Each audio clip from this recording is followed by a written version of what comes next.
What's going on, you guys? Welcome back to the Neighborhood Podcast. I'm one of the hosts of the podcast. I'm Kevin Valentin. And I'm the other host of the podcast. My name is Kyle Dabro. Kev, what's good, my guy? Happy Sunday, I should say. Oh, yeah. Not really much of a happy of anything today, but, we're working through it. Helped one of my good friends move into his brand new home with his wife and his daughter. So, did my good deed for the day. Ended up getting a little banged up, neck's a little sore, back's killing me. But, we're here and, you try to find positives in the day, but the Colts found ways to just absolutely pretty much crush all my hopes and dreams to kind of sum it up shortly. So, congratulations on your win. Every time we play each other, we're gentlemen about it, unless one of us talks shit first. And in this case, we predicted my team to fall short, and that they did. But we have plenty of football to talk about today. So let's kind of just go right into the agenda. So, as we already talked about, the Colts lose to the Patriots in an embarrassing fashion, 26-3. Frank Reich's job has been significantly in question all season long, and in my opinion, for years in the past and years to come. So we'll talk a little bit about his job and what him being the head coach of this team has done. We'll slide right into the Rams and Bucks game. As Kyle and I had predicted previously, it was a low-scoring game. It was kind of a sloppy game. It wasn't exactly the most entertaining game, but the Bucks pull it off just like we said they would. So here we are. The Bucks are 4-5. The Falcons are 4-5, and suddenly the Bucks are back in first place as they own the tiebreaker over Atlanta. So Brady finds another way to get in first place even while under 500. It's just so weird to say that he's in first place knowing that their division record is ass. That division is a tire fire. It's a dumpster fire. It's really weird. Another division that is actually surprising, but in a good way, the AFC East, the number one team, Buffalo Bills, they fall short to the New York Jets. They lose pretty much at the last second as a play is broken up by broken up by Sauce Gardner that was in target for Gabriel Davis, if I'm not mistaken, on fourth early. down. That was earlier in the game. Well, yeah, because there was Josh. It was a heave. It was like 4th and 21 or something like that, and it he ended threw the like game. 50, 60 yards. It was a heave.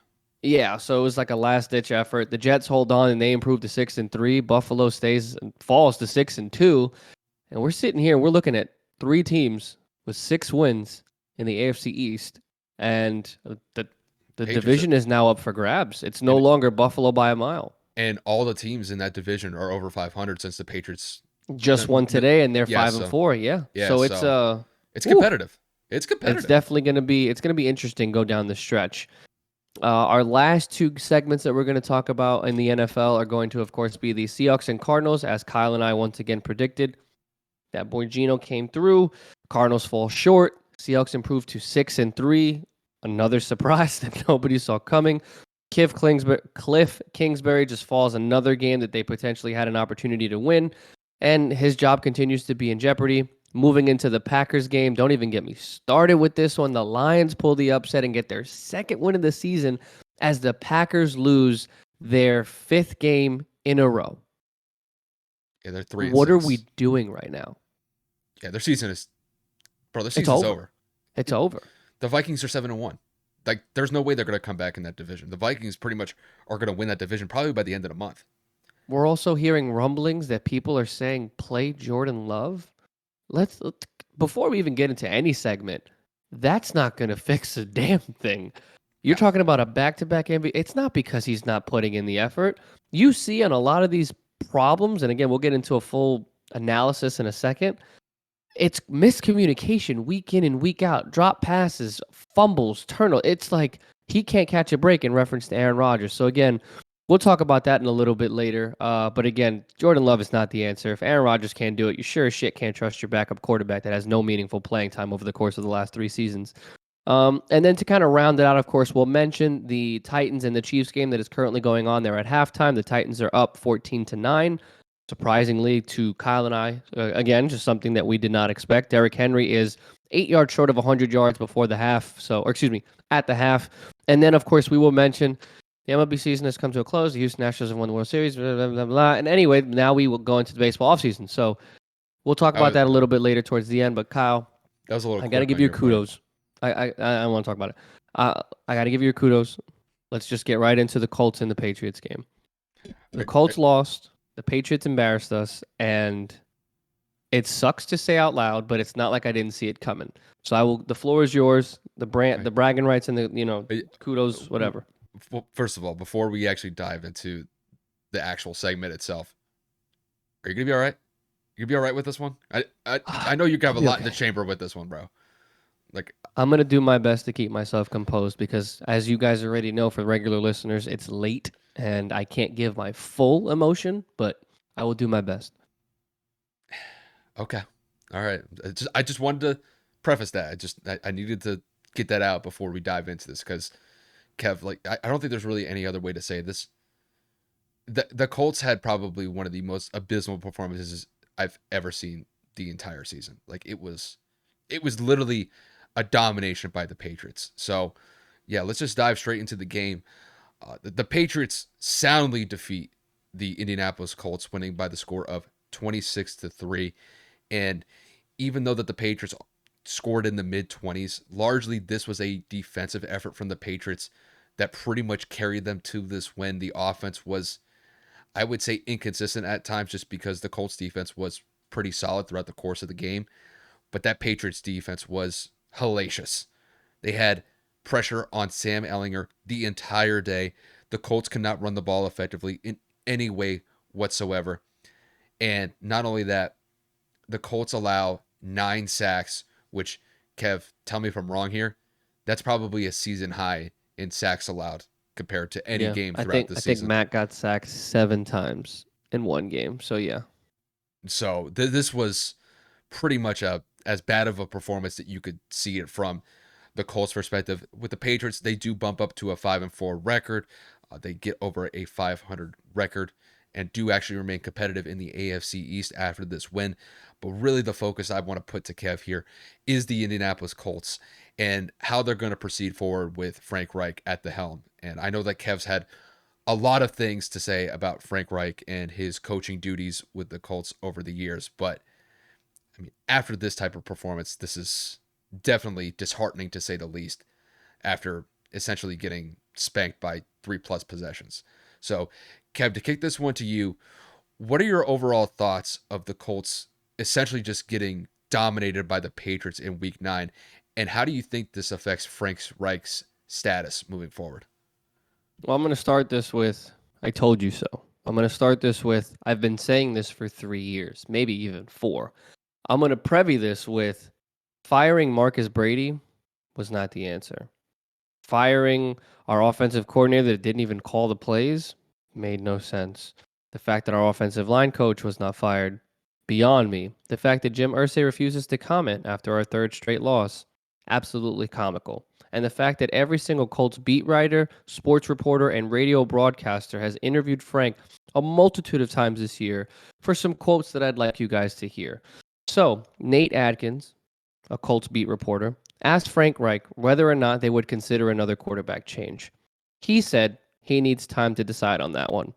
I'm going to pin that. I'm going to come back to that because this list is pretty endless, right? So then you go through the rest of the quotes. I certainly did not anticipate today.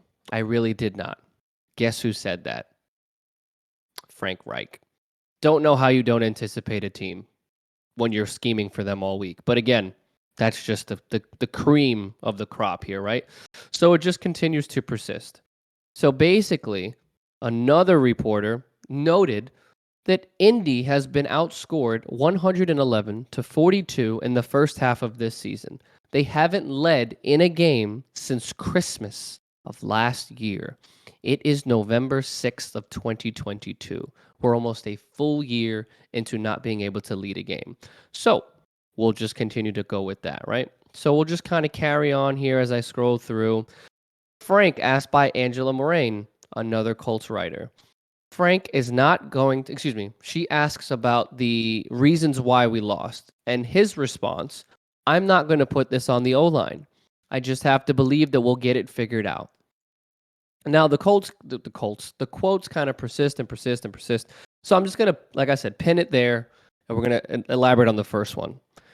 A quarterback change isn't going to save anything. This offensive line is absolute dog shit. Highest paid offensive line. We have Quentin Nelson, a $20 million left guard, just getting absolutely embarrassed and just getting beat on one-on-one coverage to the point where he ends up on his knees and the pass rush gets to Sam. He was sacked 9 times today. So just let that simmer, right? So when you go and you ask, why we lost.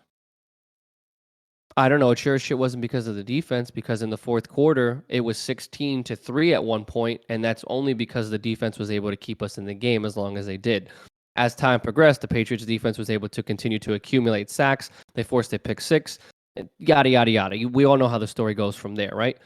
Then you go on Prevy. I did not anticipate today. Now, I've been saying that Frank Reich is one of the most ill-prepared, ill-advised, worst head coaches in the league. People laughed at me. People told me that it's because of the quarterback changes. People told me it's because of the owner, the personnel, the fact that the Colts aren't ready to do it. I've heard everything. Kyle and I have gotten into discussion and debates as friends about Frank Reich. I'm being too harsh. I'm being too cruel. Kev, you're not being fair. You have to look at it from a bigger picture. It's not easy to coach, right? All these different things. I will now say I told you so to my partner and to the world because I've been saying this for years. People say you got to be understanding. You got to be open-minded. It's not all on the coach. Frank isn't out there playing. He can't make these things happen. Wrong. When you're a head coach, you are the leader of a team. You're the leader of 53 men on this organization, on this roster. And this is what you're putting out week in and week out. We get embarrassed by Jacksonville, left on a donut. We go into Foxborough, we score 3 points. You go and throw your second-year quarterback into a situation in which you're not prepared for, because that's essentially what he said. I didn't anticipate this. How do you not anticipate this? Now I'm starting to wake up because I'm starting to be able to express my emotions because I was moving today, I wasn't able to really watch the game at all. I watched one defensive and one offensive series in the fourth quarter, and that's all I got to see. Didn't want to see anymore. Thank God I didn't watch anything else. We have progressively gotten worse as the season has gone on. And Kyle, I just want to pan the camera to you really quick because I want you to read the numbers because my phone is obviously the reason we're recording. I want you to read that tweet that I had sent you and read the statistics of how bad our offense is. If you could do me that favor, please. Okay, so I have the tweet right here. So the Colts offense entering week 9. So offensively, they're dead last. Essentially, that's just their offensive rating compared to the rest of the league. They're in last place. Fumbles. They have 21 fumbles this year. Opening drive points, 0. First quarter points. They have 10 points this year. I believe that's second to last place. Oh, and by the way, for the opening drive points and the fumbles, the Colts are in last place in those two specific categories. Points per game. They are third worst in the NFL with 16 points per game. Sacks allowed. They are at 16. 16 point. Oh, wait. I take that back. 26 sacks as a unit. They are tied for 30th. I believe that's third worst in the NFL. Yep. They have 9 interceptions as a team, which is tied for 30th, which is the third worst in the league. Looking at their rush yards per game, mind you, last year they had Jonathan Taylor who went absolutely buck wild last year. This year they're averaging 87.8 yards per game, which is fourth worst in the NFL. And then on a fourth down conversion percentage, they are 2 of 7, which is essentially fourth to last place, I should say, in that regard. And not only that, Kev, when it came to third down conversions against the Patriots today, they didn't convert a single one. So that's not going to help out their third down conversion rate either. I'll kick it back to you. No, thank you. I really appreciate that. So let me just close this out with saying you're not prepared. You don't know your personnel. You don't know how to play call. You fire the wrong person. And we're 3-5-1 with a top 10 overall defense. We're wasting the careers of Darius Leonard, Julian Blackmon, Jonathan Taylor, so many other good young pieces. Zaire Franklin is coming out this year and showing that he is a starting linebacker on any team outside of Bobby Okereke again, or Okereke, excuse me for my mispronunciation. And I'm fed up. I'm over it. I'm done with it. I have told Kyle this personally, and I've said it jokingly a multitude of times as the games have progressed. My fandom is on the line. I have supported this team for as long as I can remember. I am 28 years old, going on 29 in July. I have supported the Colts basically since early middle school. Maybe even like almost after kindergarten. Like I've always been a Colts fan for as long as I can remember. It's always been the horseshoe. Wins, losses. I've been there for the Curtis Painter years. I was there for the Andrew Luck being injured years. I was there for Andrew getting beat up. I was there for the intermediate years with Matt Hasselbeck and freaking we had Josh Freeman at one point and Josh Johnson and so many just carousel quarterbacks. I've had enough. It's not the fact that the team is bad. It's not the fact that we're struggling. It's not the fact that we can't score. It's the fact that this team is run by Jim Irsay and the fact that we have allowed this man to coach this team for as long as he has. That's Frank Reich. His job is the hottest of the hottest of hot seats. I know what I just said, and I mean that to the T. If Frank Reich is not fired before the end of this season, the Colts will have lost probably one of their most dedicated fans in their history. And that's a big task, but I know damn near everything about this organization. And I followed it, and I'm almost getting emotional because I don't want to leave, but I can't support a team that will not see the biggest problem in the room and not get rid of it. It's like having an infestation in your house because you have food on the floor and you won't clean up the food. So the bugs are just going to keep coming in. That's the closest analogy. Or that your house stinks because your dog took a shit in your living room and you're not willing to clean up that shit. That is the epitome of the Colts right now. Frank Reich is literally one of the biggest problems. The offensive line is playing horrible. The offense is playing horrible. The quarterback situation is not the greatest, but again, between play calling, inconsistencies, and leadership, I've had enough. He has to go. I don't give a shit if you let our special teams coach and Bubba, I forget his last name, but if he used to be the Patriots special teams coordinator as well as a Patriots player. I believe that somebody needs to take the keys from him. He needs to be kicked out of the facility, banned. He needs to be ran out of Indianapolis. I'm not saying his family's bad or anything. I'm being drastic and dramatic, of course, but this team is not this bad. They're being led by a moron. He needs to go. Kyle, I've had enough. The countdown begins now. Week 10 starts after tomorrow's game. If Frank is not fired before week 17, I will be in the free agent market for a sports team. I'm done. Kev, so I'll kind of look at it from this perspective because I watched the game. I watched the entirety of the game. And look, I mean, I've been open to the idea of letting things play out with Frank, seeing how the season progresses, and then kind of making a judgment call after a certain time has passed and whether or not that he should stay or go. Kev, we're basically 10 weeks into the season. He's got to go. That was an atrocious performance from the coaching staff today, and he leads that coaching staff. To me, I'm with you. He's got to go. And it's not going to be this week. It's probably going to be a couple weeks down the line, maybe a month and a half down the line. But the way that this team looks with the Colts, this defense, they had a camera shot of the defensive personnel on the sideline at the end of the game against the Patriots, and they looked absolutely broken. They looked disheartened. They looked like they just got ran over by a truck. Just because they honestly know the biggest issues with this team right now. And that is, it's the offense. The offensive line is it's just a tire fire, Kev. And there's really no other way to say it. Because when you give up 9 sacks in a game, your quarterback is getting absolutely killed in the pocket. And I don't know how you're going to be able to stabilize that moving forward. Because the Patriots have what I would consider a pretty solid defense, all things considered. And they looked like pretty much like a top 5 defense of all time with the way that they were just able to bring pass rushes the entire game.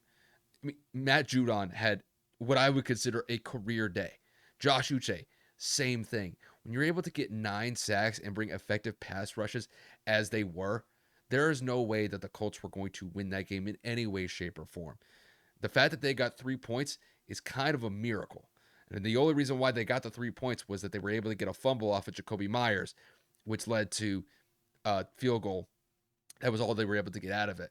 But looking at this game, I can't even really evaluate Sam Ehlinger at this point because he had no time to work in the pocket. And, granted, I know he had the one interception that essentially was the symbolic closing to the game because the Patriots, I think Jonathan Jones ended up getting that pick 6 and returning it for a touchdown. But, I mean, at that point, the game was so well out of hand just because the Patriots defense had dominated the Colts in every way imaginable. I don't know what else you're left to do at this point. And, Kev, I know that they got shut out by the Jaguars earlier in the season, and I know that was probably a pretty embarrassing performance. But, Kev, I'm going to be honest with you on this one. I think this one might have even been worse. They were never even competitive. Kev, they were 0 of 14 on third downs. I've never seen a third down efficiency that bad before. And there were multiple times where they were dealing with 3rd and 1, 3rd and 2, 3rd and 3. These are manageable third downs. And they were just getting destroyed on the line of scrimmage. I mean, it was an absolute nightmare from the Colts' perspective. And the way that I see it, Kev, I think if I remember correctly, I think offensively, I think they had 120 total yards. And some of those were garbage time yards at the end of the game. This was one of the just, not only, I wouldn't say the most disheartening performances from the Colts that I've seen in this rivalry between the Patriots and them. This is one of the worst performances I've ever seen from the Colts, period. And I'm not going to really put a lot of blame on Sam Ehlinger here because, to be honest with you, he was facing an impossible challenge to begin with. His offensive line is getting bullied left and right, and that's despite the fact that they're the highest paid offensive line in the entire NFL. I'm going to be honest with you, they should cut that whole offensive line after that game.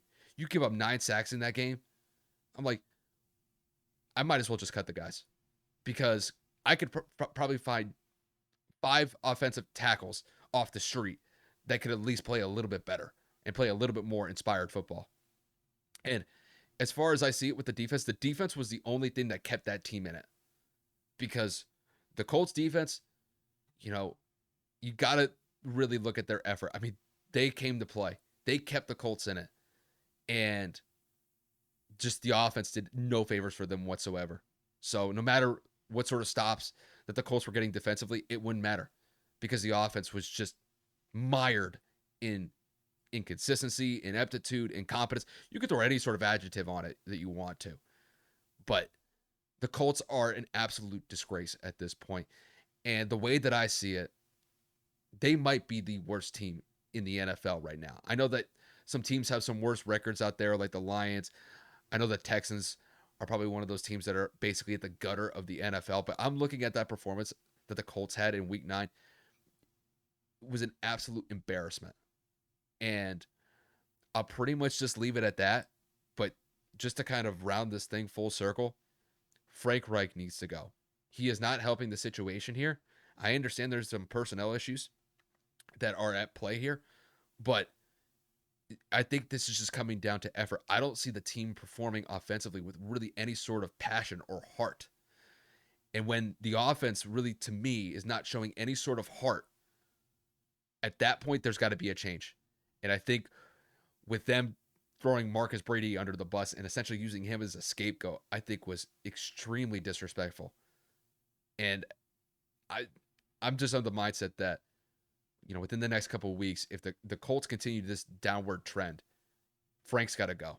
And not only that, there may need to be some wholesale changes when it comes to this front office as well. Because as far as I see it, from an offensive perspective, this team is just, they're not even equipped to be able to really effectively move the ball up and down the field. And I think I've gone long enough at this point, but yeah, the Colts had one of the most embarrassing performances I've ever seen. And I'm going to just leave it at that. Best part about this is, right, the remainder of our schedule, it's only going to get worse.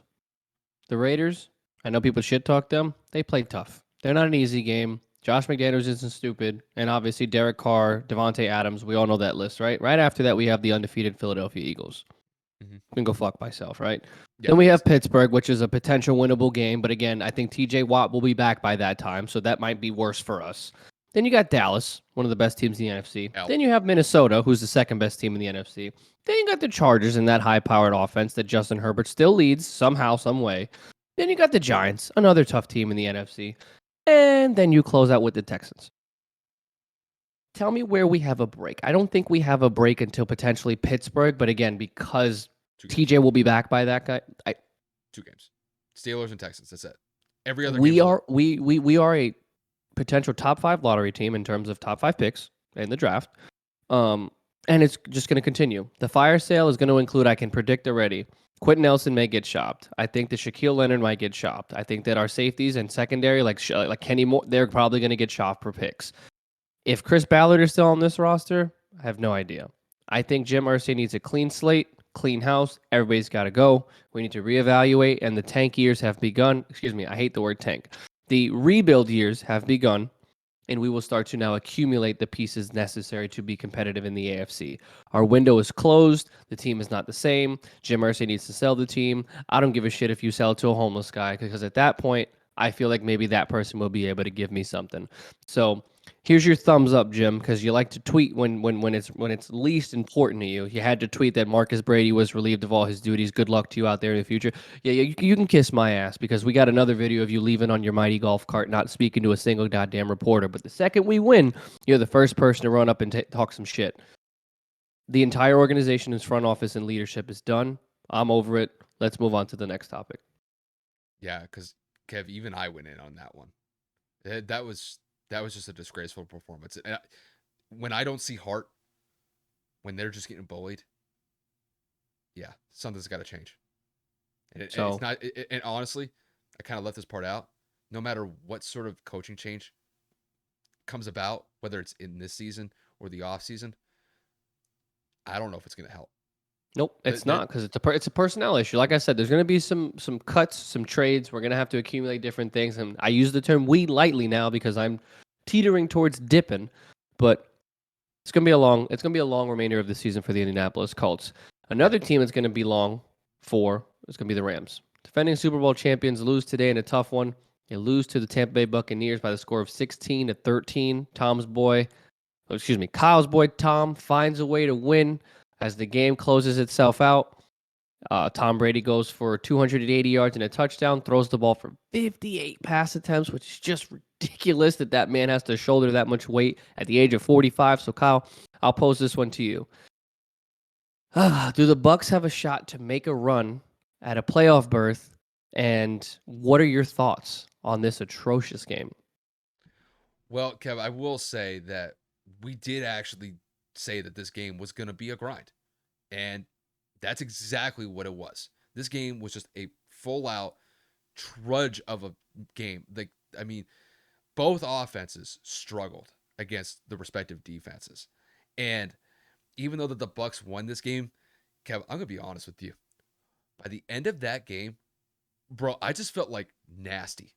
It felt like I went through like 3 hours of just like going through mud, like just crawling through like a freaking military training exercise where I'm just like, there's barbed wire above my head and I'm in the mud and I just got to deal with this for the next 3 hours. That's what it was. It was just a trudge match the entire game. Now, granted, the Bucs won, so I got to give them credit for being able to essentially win this game at the end with Brady leading a clutch drive. And that last drive was sensational. It was really like the first time I'd seen the Bucs really open up their offense the entire day, and they were able to execute and finish the drive effectively with a touchdown with about 9 seconds left in the game. But up until that point, the Rams defense held them in it. Like, the Rams were in that game. They led the game pretty much wire to wire, except at the end, and then maybe a field goal like in the first quarter. So this seemed like the Rams had this game well in their hand, and then they just found a way to kind of screw it up at the end. And I mean, when you lose to Tom Brady on a game-winning drive, it's nothing to be ashamed of. But the Rams defensively did everything that they could to be able to win that game, to only hold Tampa to 16 points. Man, you got to hold your head high after a performance like that. But, I mean, just to kind of focus on the Rams here, Kev, I think their season is over. I know we're 9 weeks in. This is essentially the halfway point of the season. This offense, to say it's dysfunctional is an understatement. They just can't get anything consistently in the run game. It doesn't matter who you have back there, whether it's Cam Akers or Henderson. These guys are maybe lucky to get 2 or 3 carries a game. And not only that, just the lack of consistency in being able to protect Matt Stafford this year. I mean, it's been an eyesore. Stafford's getting killed back there. And the fact that he didn't turn the ball over today, I'll give him a thumbs up for that, because that's what kept the Rams in the game, because there weren't that many mistakes from Stafford, even despite the fact that the Bucs were bringing consistent pressure the entire day. But, man, when it just comes to the Rams, this is a completely different team than last year. And I know there's been some personnel changes on the offensive line. I did not think it would be this bad. Kev, we picked this team to go to the Super Bowl this year. Now, granted, I know that was back in August, maybe early September, but this team looks awful. And they lost to a Tampa team that looks no better. You could honestly say that the Bucs and the Rams are essentially just a mirror of each other because a lot of the issues that they have are very similar to one another. The only reason why the Bucs and the Rams have been somewhat viable this year is because of their defensive play. That's the only reason why like they're still somewhat in the discussion about possibly making the playoffs. The Bucs have a better chance just because they play in the NFC South, which is an absolute dumpster fire of a division this year. In the NFC West, when it comes to the Rams, they're in trouble. They're sitting at a sub 500 record. The Seahawks look like they're starting to run away with the division. We'll see what happens in the second half of the year. But I don't see any sort of viable pathway here for the Rams to get back into the groove unless they fix the offensive line. And I don't see that happening anytime soon. If Matt Stafford is able to pull this team, and I should actually rephrase that, if he's able to drag this team to the playoffs, I think this would be one of his greatest accomplishments throughout his NFL career. I mean, it's one thing to win a Super Bowl. I mean, that's a great achievement. But the way that this offense is playing right now, Kev, it hurts to watch. And like I said earlier, the Rams could have won that game. And they had opportunities to be able to extend drives, to convert on third downs against that Bucs defense, and they just weren't able to do it. That second half, they were just inconsistent. I remember one play in particular, Matt Stafford was third and goal or second and goal, I forget which down it was, had a wide open receiver in the end zone, ends up throwing it at the guy's feet. It's an incomplete pass. And then they have to end up settling for a field goal after that. And that was despite the fact they were inside the 10-yard line against the Bucs. And there were just multiple opportunities for the Rams to extend drives. They just couldn't do it. And then they just gave Brady too many times to work with to move the Bucs into position to score a touchdown. And they did. That Rams defense held up the entire game except for basically the last two drives where they ended up giving, I believe, a field goal and then a touchdown in the last two drives against the Bucs. So the Rams defense did what they needed to do. They just fell short when they needed to at the end. But by and large, when it comes to the Rams this year, I think their season is essentially over. I don't see how the Rams are going to be able to bounce back with all these issues on the offensive line, which is leading to inconsistency in the run game. And Matt Stafford has just looked like a shell of himself this year. I'm not really putting a lot of blame on him, but this all kind of ties back to the offensive line. And that's really why this whole team has just been dysfunctional this year.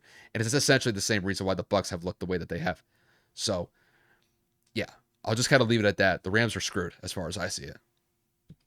I mean, let's just kind of look it over from an overall perspective, right? We're looking at just statistically, the Rams didn't have the worst game in the world, right? And neither did the Buccaneers. But you look at and circle one aspect.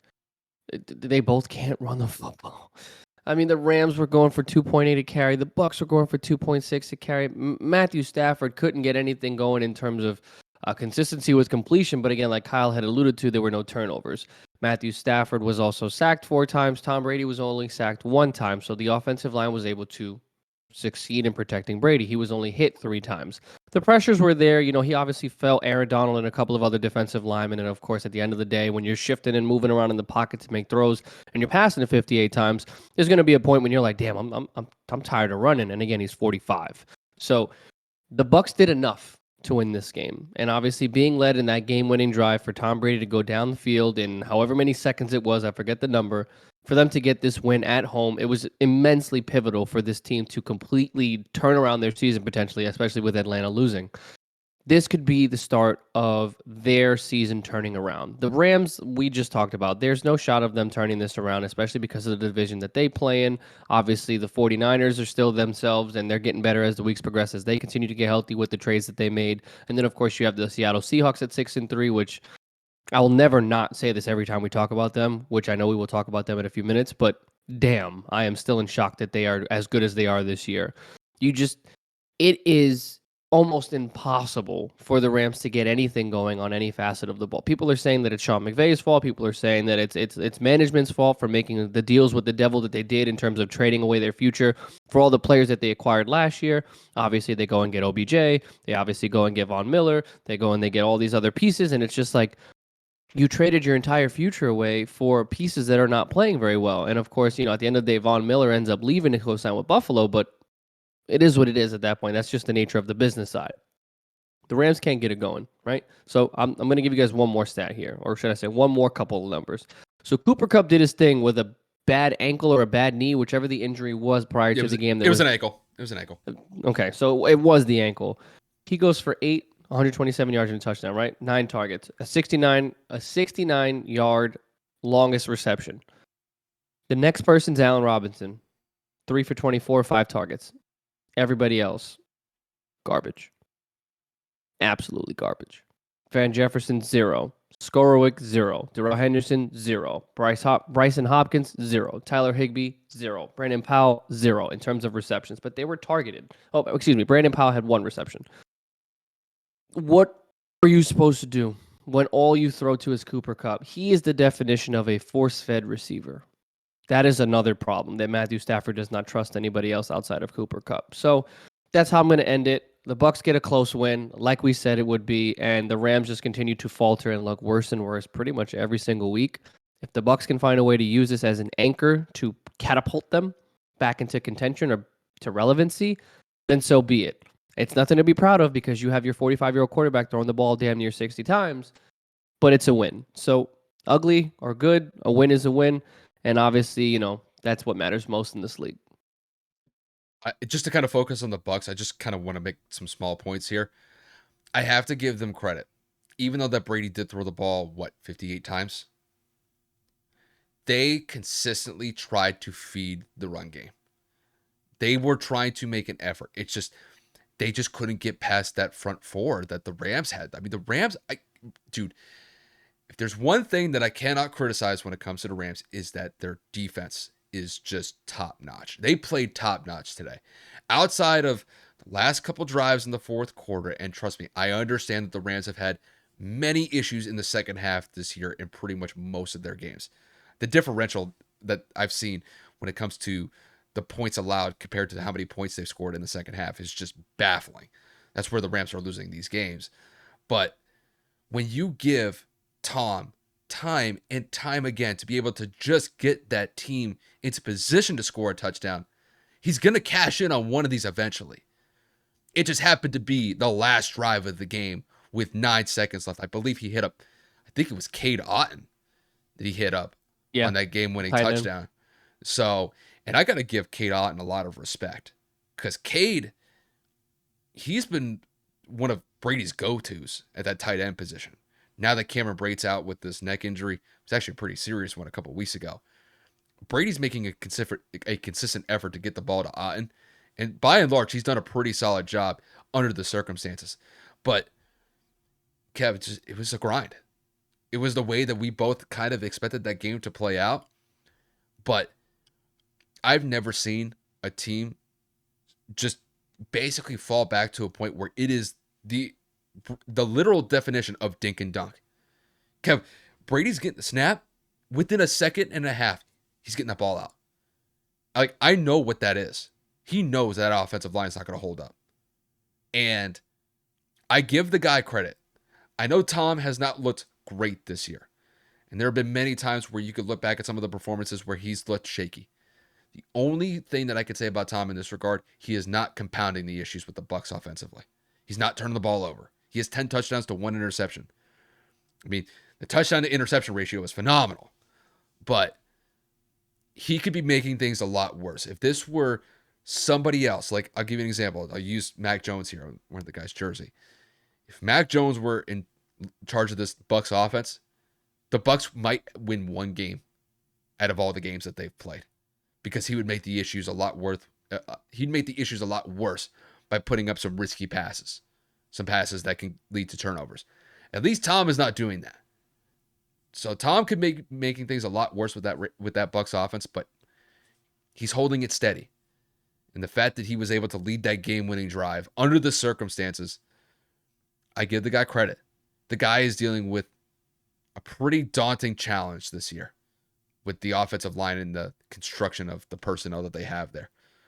And the fact that they're tied for first place and own the tiebreaker over the Falcons at a 4-5 record is just, it's astonishing.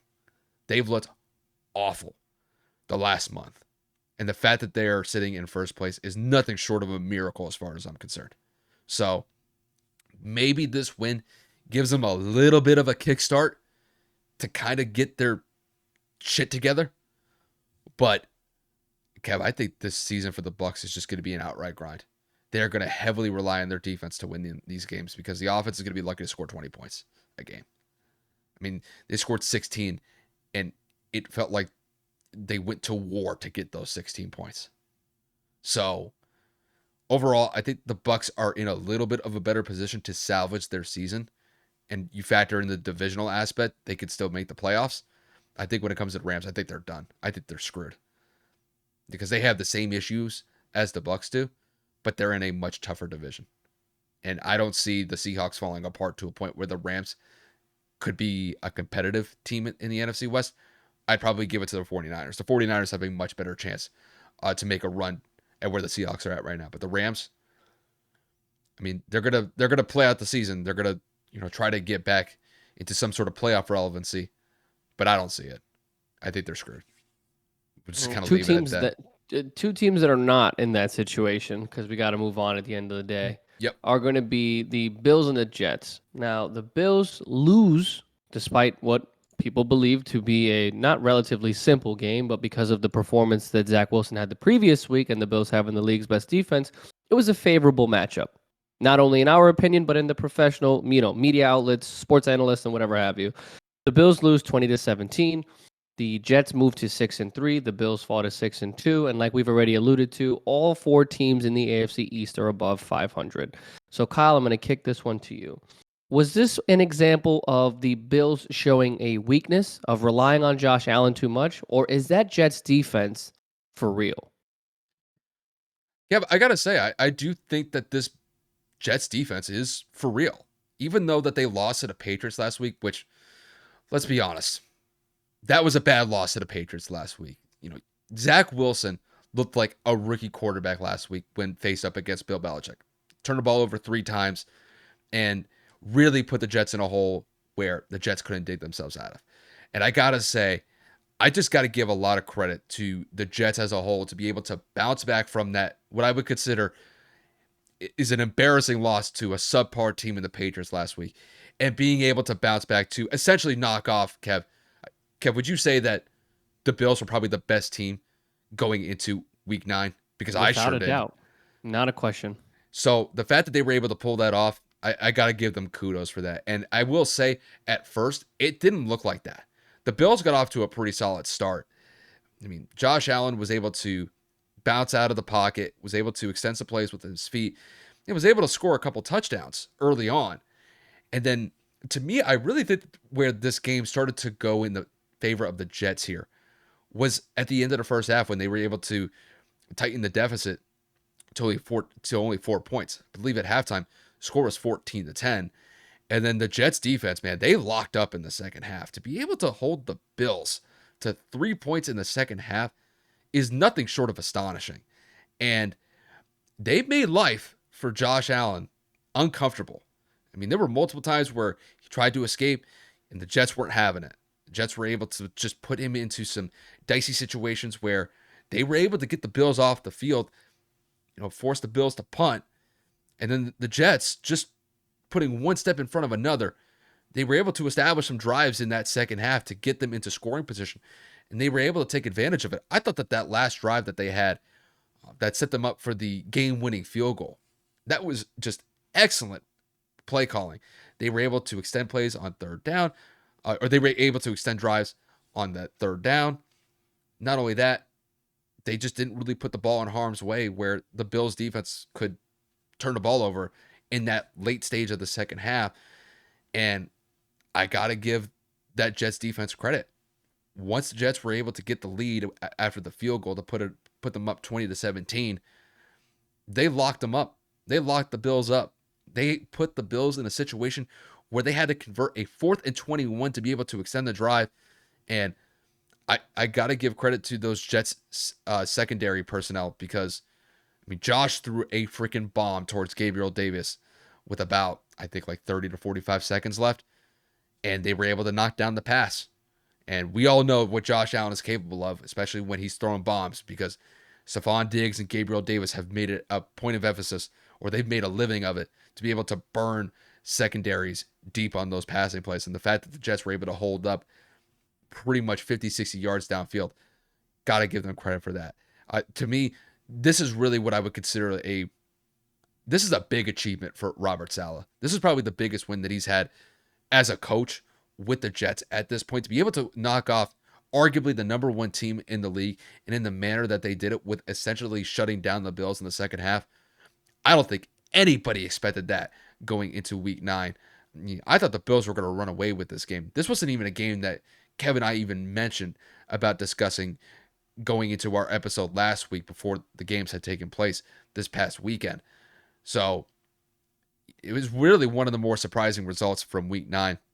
And you could probably say to the season in a larger extent, just because I thought the Bills were going to win this game by probably 10 plus points. But overall, this AFC East is very interesting now. You know, when you look at the standings, all those 4 teams in the AFC East, the Bills, the Jets, the Dolphins, the Patriots, are all over 500. And the Jets are only 1 game behind the Bills in the loss column. And I don't think anybody expected that going into the season. I sure as hell didn't.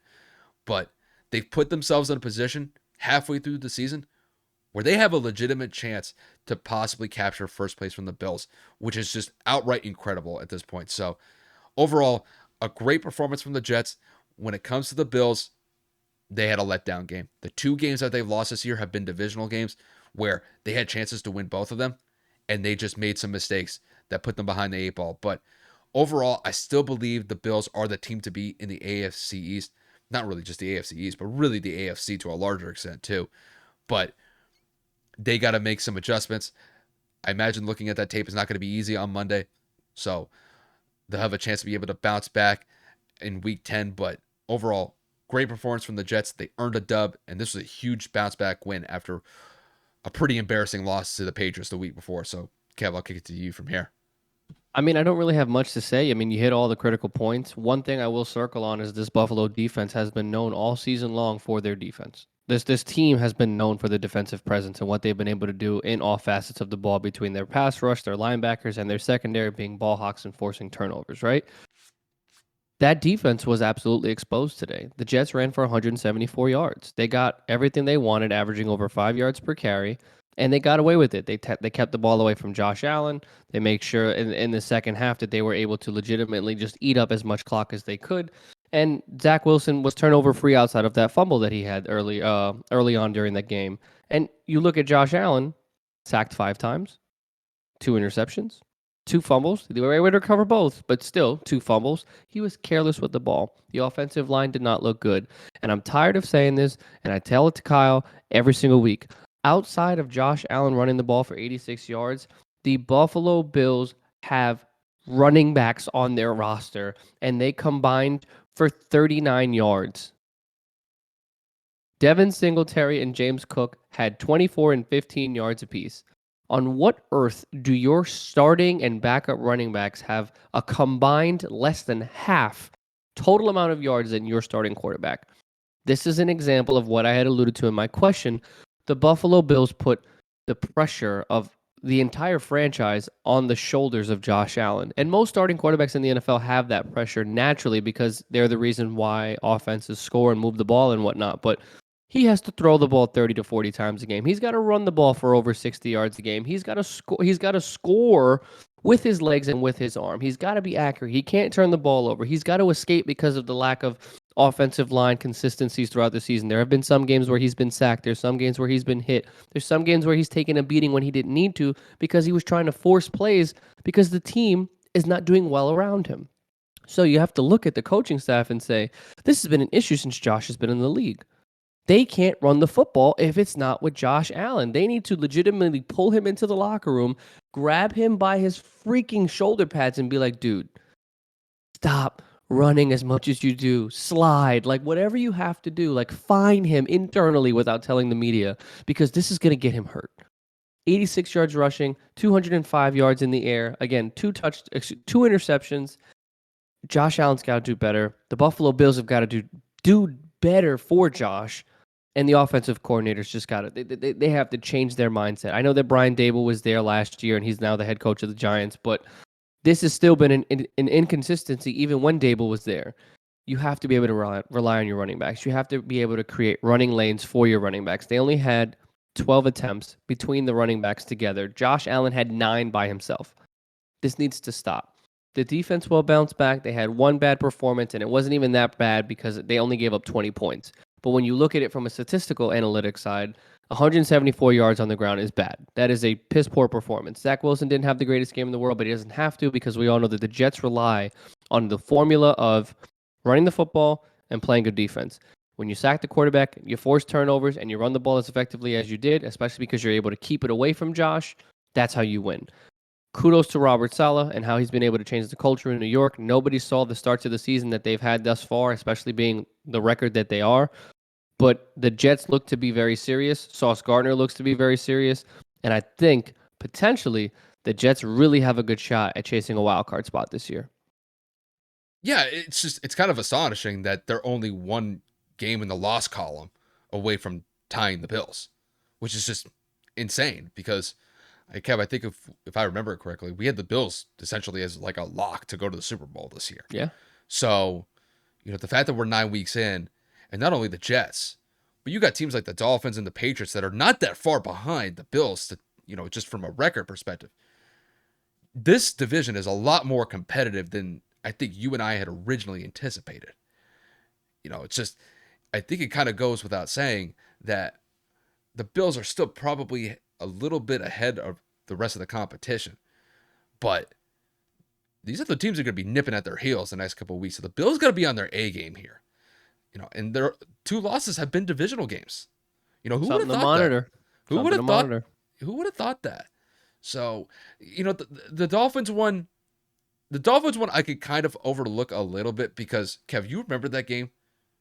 It was like 100 degrees. Injuries were flying. Guys were cramping up. It wasn't just the Bills were cramping up. I mean, there were Dolphin players that were on the sideline, and they were they were struggling. It seemed like by the end of the game, just both teams were just happy that the game was over so they could get into the locker room because it was just that freaking hot out, and guys were so dehydrated. But with this one, man, you can't drop this one, especially after a bad loss with the Jets the week before. Hey, Kev, this is kind of funny. I mean, just to kind of troll for a second. I mean, I have to say this just because I'm wearing the jersey. The Patriots beat the Jets last week, yet the Jets come back and beat the Bills, aka the Patriots are a better team than the Bills. That's enough. I gotta say it. Just enough. a troll. I gotta You're say absolutely ridiculous. I gotta say it's just a troll. But no, like just to be serious, but no, it's definitely a more competitive division than I originally anticipated. We'll see how the rest of the season plays out because there's still another half of the season to go. But overall, what a game for the Jets. This is a huge bounce back win. And like I said, this is really kind of a crowning achievement for Robert Saleh in his early coaching tenure with the Jets. So to be able to beat the Bills in the manner that they did, got to give him credit for that. But with that said, we are going to transition to a storyline that Kevin and I have been focusing on over the last couple weeks, and this is one of the biggest surprises that we've seen from the NFL this year, and that is the Seattle Seahawks. The Seahawks just continue to be one of the more consistent teams that we've seen in the NFL this year, when to be quite honest with you, Kev, I don't think anybody expected it. So the Seahawks beat the Cardinals 31-21. They improved to a 6-3 record. They have the number 1 spot in the NFC West at the halfway point of the season. And once again, they are just getting complimentary play from Geno Smith, Kenneth Walker. The defense is coming up with turnovers. And by and large, this may be one of the, I would say, they could be a legitimate contender in the NFC halfway through the season. We'll see how the rest of the season plays out for them. But as of right now, this team is for real. So, Kevin, to kick this one to you, where would you say that the Seahawks rank in the rest of the NFC now that they stand at a 6-3 record after knocking off the Cardinals in Week 9? Well, let's be transparent, of course. There are plenty of good teams. Some of the best teams reside in the NFC. You have the Eagles at 8-0. They escape on a Thursday night close one to the Texans. They ended up routing and turning it around in the second half, thank God. Then you got Dallas at 6-2. Or excuse me, how could I forget? Minnesota sitting at 7-1. Dallas and the Giants are 6-2. And you're looking at this and you're saying, there's a lot going on right now in the NFC. There's a lot of competitive teams. The 49ers record may not reflect it, but they're also a pretty good team when fully healthy and like on the ball. And it's just, how can you make a prediction on who is after the Eagles? It's really difficult because it's such a close tie in terms of not only record, but I mean, the strength and schedule would be the one that break it down for it. And I really do think that the Seahawks have played some relatively good teams. They've played the Niners, they've played the Rams, they've played the no, actually the Seahawks have not, actually, if I remember correctly. I'm sorry, I'm sitting here spewing nonsense.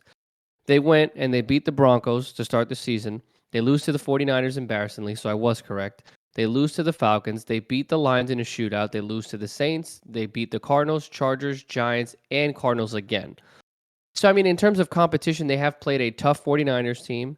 They have played the LA Chargers. They have played the Giants, but we all know the Chargers aren't what they used to be. So, I mean, I would have to say I'd have to say the Seahawks probably fall within the third or fourth seed, depending on who you ask, just because I feel that after the Eagles, it's pretty much a toss-up, like I had stated. So, I mean, I got to go with Dallas because I think they have the best. I think they have the best defense out of all the teams that I had mentioned. And then I'd have to go with the Vikings because the Vikings they're in close games every week. Some of their games are a lot closer than what they need to be. I mean, for God's sakes, they almost lost to the Commanders today, which is just, Taylor Heineke and all those boys and Ron Rivera being on the hot seat and how inconsistent that defense can be. I would probably say in order, Philly, Dallas, Minnesota, and then Seattle or New York. Because Seattle did beat New York, I'm going to put Seattle right above them. So, I mean, we're talking about 8-0, 6-2, well, I keep forgetting Minnesota. 8-0, 7-1, 6-2, 6-2, 6-3. That is ridiculous that the top 5 seeds in the NFC are 6 wins and above. So that makes it very competitive. Now, in terms of just going over the game in general, you have to look at what we've been saying all year long. The Seahawks are a perfectly balanced team. 158 yards on the ground, 275 yards in the air. Geno Smith was sacked 2 times, so he was pretty much upright for the majority of this game with a passer rating of 106.9, so basically 107.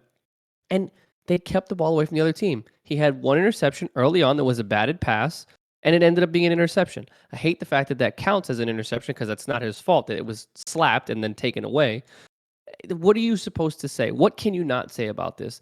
The defense found a way to make adjustments in the second half, and they found a way to keep Arizona at least in front of them and within striking distance. I know that Seattle scored 21 points in the second half, and I know that Arizona scored 14 points, but it wasn't in a manner in which you're sitting there panicking saying, I don't think the Seahawks got this. The Seahawks found a way to keep the lead the entire game. It was 10-7 going into halftime, and they continued to pile on that offense, and they continued to just make strides with keeping them honest with the ground game, with Kenneth Walker having over 100 yards, and Geno Smith bouncing back from the early turnover, and just being consistent. 26 of 34. You have to applaud the man playing at an MVP caliber level, maybe not flashy-wise, but in terms of leadership, efficiency, completion percentage, he is the guy this year. So I have to give credit where credit is due. I have to acknowledge the defense of the Seahawks limiting DeAndre Hopkins, who has been the hottest receiver since he's come back from suspension, to just 4 catches for 36 yards. One of those catches being a touchdown, yes, but he's been averaging over 100 yards and 10-plus catches over the course of the last 2 weeks. He was only targeted 5 times. It's just, you have to acknowledge the fact that the Seahawks defense is going to continue to find a way to take the ball away from the other team as well. They sacked Kyler Murray, 5 times, and they forced 2 fumbles to which they were able to recover 1 of them. So you have to acknowledge that they're able to do things and capitalize on plenty of opportunities to where they're like, you know what, we need to stop here. They get the stop, they end up scoring, whether it's a field goal, Geno leads them down, they take time off the clock. The Seahawks are for real. I've had enough of people saying, oh, it's a fluke, oh, it's the schedule. You can say the same thing about the Eagles with the schedule. You can say the same thing about the Cowboys. You can say the same thing about the Giants. Schedules are never going to be top 4 team, top 5 team, top team in the league, top 10 team. Like it's schedules are always going to be inconsistent. I mean, some second half schedules, depending on who you're looking into, could be some of the hardest schedules in the league. I mean, for God's sakes, I went over the Colts one. They have 2 relatively winnable games. Everybody else is well over above 500. So who are you really arguing with? Yourself? Probably. The Seahawks look great. They're making consistent strides. This is another division opponent that they've beaten. And I think, truthfully, they are in the runnings, not only for a division title. I wouldn't be surprised if somebody tried to play down to them if they were to face Philly in the divisional round. I would not be surprised if they knock off the Eagles. Kyle, you can pan this one to you real quick because we've been saying for the course of the last 2-3 weeks with the way that the Eagles have been inconsistent in the second half, you play a team like Seattle and you underestimate them. They're running away with that game. Yeah, it just depends on whether or not that Geno Smith and that offense could be able to rise to the occasion against that Philly defense. Because Kev, let's face it, that Philly defense can be stifling, Oh especially yeah. when they're able to bring effective pass rushes, and they'll force opposing offenses into some errant passes that could lead to some turnovers. And we've Tell seen that to them. Damian Pierce with 140 yards and a team that's 1-6-1. I'm just saying they can be beat. Well, what happened in the second half defensively for them? He Because still they said, ran all over the place. It's that was Davis Mills in the pass rush. I'm saying if you that, limit them and you keep the ball and get them tired, Geno Smith has been able to get the ball out effectively. Is what I'm saying. It's possible. They yeah, take second halves off in terms of offensively. They don't score a lot. they can. They can at times. There have been multiple instances where they've definitely taken their foot off the pedal in the second half. But, I mean, just to kind of kick it back to Seattle here, I mean, Kev, I'm going to be honest with you. I mean, we got to really start considering putting Geno Smith in comeback player of the year, Pete Carroll as coach of the year, Coach of the year, yeah. because nobody expected the Seahawks to be at 6-3. I don't even know if Seattle fans even had this expectation of being in this position 9 weeks into the year or the first week of November. This is kind of like a dream type scenario if you're a Seattle Seahawks fan at this point. And it's really just been, I keep honing in on the same point with the Seahawks. They are just solid top to bottom. I've always said that they've been very complimentary in their run game, in their passing game offensively.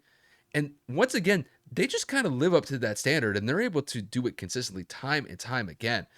And, I know Geno had the one pick six that was definitely, it was an errant pass, but it was really just a good play defensively by the Cardinals. But he did not let that phase him. He was able to bounce back and he was able to lead some effective drives in the second half, especially in that fourth quarter. That's when the game was relatively close. If you guys were watching that game, I mean, it was a 3-point game going into that fourth quarter, or it was a one possession game, I should say. And yet, when I look back at that fourth quarter, man, Seattle just dominated that fourth quarter. They won that one by the score of 14-7, just specifically in points for each team. But overall, man, I thought that Kenneth Walker stepped up huge in that fourth quarter as well. I know Geno came up with some nice plays here and there, but the fact that they were able to lean on the run game and really kind of bleed that clock in the fourth quarter and really just kind of chew up the time possession there, that was huge. And, not only that, there was a point in time where Arizona came back in the fourth. It's 24-21. The Cardinals look like they're kind of ready to get back into the game. All they got to do is just force a punt, and then they could possibly lead to a game-winning drive there. Didn't happen. Seattle locked down offensively. They were able to extend that drive. That was a Kenneth Walker touchdown drive that put them up 31-21. They were just able to just get solid ground plays where, Kenneth Walker's chewing up 8, 9, 10 yards consistently, and Geno did his thing. So, looking back at this game, we did pick the Seahawks to win this one, and this was definitely more of a competitive game than we saw the first time around when these teams played. If I remember their score correctly, I think Seattle won by the score of 17-9 in that first matchup against the Cardinals. And just based off the fact that DeAndre Hopkins was going to be in this game compared to when he wasn't in the first matchup between these two. So I thought that there was definitely going to be more of an emphasis on this being a higher scoring game, and it did kind of live up to the expectation. But overall, the Seahawks sitting at a 6-3 record, it's just phenomenal. We'll see whether or not that they could be able to maintain it in the second half of the year, and that's going to be the biggest thing for them moving forward. But as of right now, if I had to put some early contenders for comeback player of the year, Geno Smith is definitely one of them. And then I got to put Pete Carroll up there as potential coach of the year because after that Russell Wilson trade to Denver, I think a lot of people were expecting that Seattle would just kind of fall back into last place in the NFC West and they would start a rebuild to focus on the draft for this upcoming year. That is not the case. This team looks like they're really kind of running and gunning at this point, and they could definitely be a force to be reckoned with if they continue this style of play. And if it transitions into the playoffs, this may not be a team you want to go up against. So, congrats on the Seahawks getting this dub, and we'll see where it goes from here. I think we need to take the phrase surprising, shocking, despite what our initial analysis was or initial predictions at the end of the year. I think Seattle has shaken the underdog narrative off of their shoulders. I think Yeah, that they have I think so. eliminated the doubters because of the consistency that they've shown, and the Geno haters have gone away now. I think that they have dissipated because he's proven it week in and week out through 9 weeks of this season, leading the division, beating good teams, finding ways to hold leads, and even some occasional comebacks. He's done everything he's need to do. He's done it efficiently. And Pete Carroll, the dirty, nasty narrative that people were saying, oh, he's got to go. He's too old. His style of play or his style of offense needs to leave. Russell needs to be free. Oh, shout out to Russ. It's looking the other way around. Russ looks bad. Pete Carroll looks gold, and he looks like a genius because now they're able to run the ball 35, 40 times without an issue. It doesn't have to be the ball's got to be in Russell's hands. I want to throw the ball every couple of plays. I got to force the ball downfield because I feel like there's a better matchup. If they're not stacking the box, 2nd and 10, 1st and 10, why not run the ball? You have good running backs, and they've shown they've been able to draft good running backs. It's just Chris Carson can't stay healthy, Rashad Penny can't stay healthy, and now you have a diamond in the rough in Kenneth Walker out of Michigan State, who is deemed potentially the best back in that class. You have the opportunity now to have a balanced and effective offense that you don't need a quarterback to throw the ball 40 to 50 times. This is what an efficient offensive scheme looks like. For those of you that we've been talking to specifically, the people that think offenses need to score 45 points a week and throw the ball 55 times, it's not necessary. You have good teams, that means they're balanced teams. You have a good defense, doesn't have to be a top 5 defense. This is what well coached, efficient players and good football looks like. The Seattle Seahawks should be an example of teams that people need to reference and say, you know what? As bad as we've been in the past, as bad as a narrative as we had in the offseason, we're going to ignore that and we're going to combat that with what we have in this locker room. And they've had their fair share of injuries as well. So I think Seattle is truly rewriting their own destiny. And I'm loving the narrative that is now proceeding with Geno Smith getting the credit he deserves, Pete Carroll getting the accolades that he potentially may receive at the end of the year. And this defense is turning it around in the most important part of the year when you're trying to find your identity. So kudos and shout out to the Seahawks because they've earned not only my respect, but hopefully the peers in the NFL as well. Yeah, and I think it's because I think really the players have bought in. And I think when you look back to the Russell tenure the last couple years, maybe guys just didn't buy in. Maybe they just didn't have confidence that Russell could just effectively lead that team. Or maybe it was just kind of the whole, Kev, I mean, when we look to the Russell Wilson situation in Denver, the idea of him possibly being, I guess, a point of contention with some of his teammates, that's already flared up in Denver. I wonder if Seattle just kept a really good lid on it when he was there and kept that in house. Because, I mean, you could look at some of Russell's former teammates, Marshawn Lynch, Richard Sherman. They A haven't really lot of stories necessarily have been coming out. A lot they of they stories. they haven't really held back when it comes to their, I guess, some of the words that they've held towards Russell Wilson and him just being the teammate that he is. And not only that, for him, to essentially when you call Russell Wilson, you have to call his publicist or you have to call like his like His social manager or something manager. like that. I'm like, there's a lot going on there that really kind of muddies the water. But I don't think that that's the case here with Geno Smith and the effective play that he's been able to lead with the Seahawks offense. And I just keep rounding back to this point. It's just very consistent. Is he like top of the leaderboard and every week for throwing 350 yards, 400 yards a game, I mean, granted, that can win you football games, but you don't need to be that. He's very consistent. He's putting up 250 to 275 yards a game. He's throwing a touchdown or two a game. He's limiting his turnovers. And not only that, when you can lean on your run game like they have with Kenneth Walker, that's a winning formula. And if they're able to maintain that for the rest of the year, they can win that division, bro. They could 100% win that division. So, hopefully, for their sake, they keep it up. But we'll see what happens in the second half of the year. There's a lot of time left for them to either extend their winning ways or potentially screw it up. So we'll kind of see where it goes from there. Speaking of a team that is really kind of down in the dumps right now, that is the Green Bay Packers. The Packers have become essentially a tire fire. They lose to the Detroit Lions. Yes, I said that right. The Detroit Lions 15-9. Kev, this might be low key a high baseball score with that score, 15-9. The Packers looked awful. Aaron Rodgers looked like a shell of himself. He turned the ball over consistently against the Lions, in some cases within the red zone, at the goal line. And by and large, the Packers season now hangs in the balance halfway through the season. And with them sitting at a 3-6 record, it is not a rosy picture for them. So, Kevin, to kick this one to you, with the Packers losing to the Lions in Week 9 and now them sitting at a 3-6 record, do you think that their season is effectively over? Their season was over the second that Aaron Rodgers held them hostage this offseason for $50 million a year, which inherently forced Davante Adams to seek a trade, and the offseason continues from there.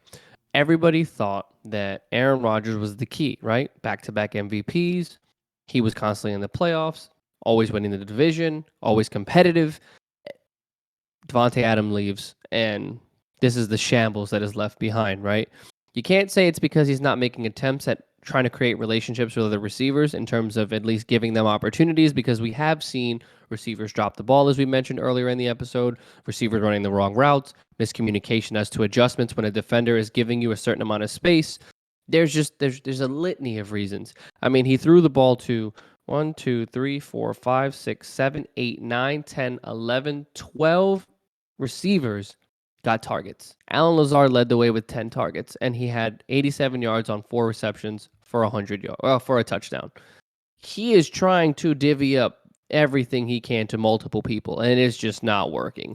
Aaron Rodgers is definitely a portion to blame 100%, but you have to look at it and say, the wide receivers coach, the offensive coordinator, the play caller in LaFleur, something's off. There's no reason that one sole player is the reason that this team was that good. As good as Davante Adams is, there's no reason this team should regress as bad as they have. I mean, for God's sakes, they are one win away from being at the same record as the Detroit Lions. This is not okay.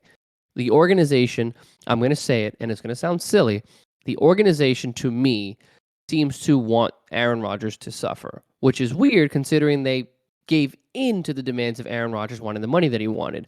Hear me out. You know that you needed a receiver earlier in the past couple of years that complements Davante Adams. Double and triple team, still putting up 12 to 1,500 yards a year, double-digit touchdowns, over 100 receptions, whatever, right? Obviously, at that point in time, the best wide receiver quarterback duo in the league. Best receiver in the league, there was no question. But you needed a second fiddle to Batman. Batman needed a Robin, whatever analogy you want to use. They drafted quarterback. Last year, in the offseason, Davante leaves. They acquired Sammy Watkins. They drafted a couple of receivers. I mean, I think it's Dobbs and I don't even know. Christian Watson. Christian Watson. There you go. Excuse me. I was looking at the name and I was like, that's the guy. That's what you equipped Aaron Rodgers with. You didn't chase anybody in free agency. You didn't chase after Julio. Whatever the case may be, you didn't really pursue anybody to replace the most important piece of your offense, apparently. I feel like this organization is purposefully putting Aaron Rodgers in a negative position because it's like, you know what he needs and you refuse to provide it. You're an organization in the NFL that wants to win, but you're not giving him what he needs. You bolster the defense. You get the position players that you wanted. Jair Alexander comes back healthy. I mean, I Zadarius Smith leaves in free agency. It's the Packers front office almost looks as bad as the Colts because you know what you need and you refuse to do it. Ballard knew that receivers were needed. Ballard knew that we needed backup offensive line. Did we do any of that? No. Did the Packers do any of that? No. And here we are, 3-6. Aaron Rodgers looks absolutely flustered, frustrated, as he should be.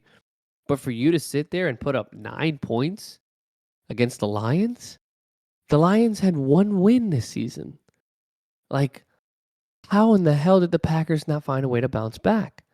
Personally, I predicted this Lions upset, but I didn't want to put it on the episode. I didn't think I was like, you know what? No, statistically, I think that the Packers are going to bounce back this week. I have to stop going with statistics, Kyle, because every time I go against my gut, I'm wrong. I didn't say it publicly, but I was like, watch the Lions win this game. And they did. So shout out to the Lions for doing everything they needed to do.